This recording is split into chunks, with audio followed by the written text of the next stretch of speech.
ururka Today oo qoratuur ku sameynayo magaalada Muqdisho u soo raray activity-gii iyo howlihii ay ka wadeen Canada u soo raray Muqdisho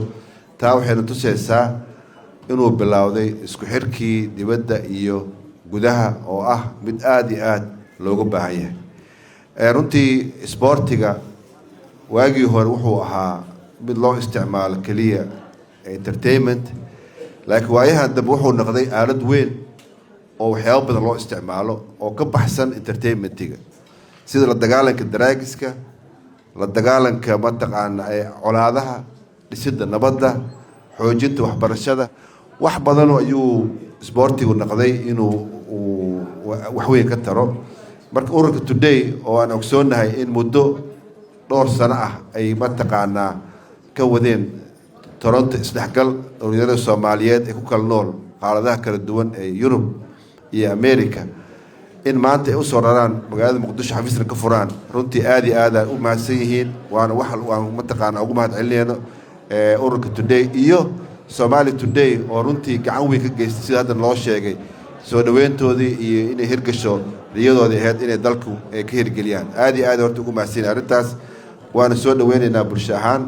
maxaa yeelay waxaan aaminsanahay ururka Today activity-yaasha oo ka qabtay Canada markaan qiimeynay inay wax badan ku soo kordhin karaan sportiga dalka gacan weyn ay ka geysan karaan sidii kor loogu qaadan lahaa sportiga dalka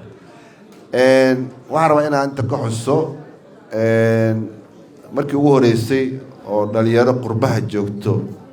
ee dalka loo keenay sport inay yimaadaan ee ku cayaaraan waxaan u maleynayaa ciyaartooy hore oo qaarkiin wada taqaaniin Cali Xuseen la yiraahdo ayaa hirgeliyay in dhalinyaro Australia intii laga keeno dalka yimaadaan kubad ku cayaaraan in dafiiq ka sameeyaan isdhexgal ka sameeyaan kadibna dibadda ku laabteen macna weyn ay sameysay arrintaas gudaha iyo kuwii imaaday iyo kuwa loo yimidba macna weyn ka sameysay mana ahayn kaliya Muqdisho hatta Garowe tagay meelahaas ay tageen activity-yaasha noocaas oo kale ah waxay wax weyn ka tari karaan runtii isbeddelka bulshada oo mid aad iyo aad looga baahan yahay annaga haddii aan nahay dadka magaalada ku nool iyo ama dalka ku noolba waxaan nahay dad aad u tiiraayeysan tiiraayadeena waxay ka timid ilaa iyo 91 ee socotay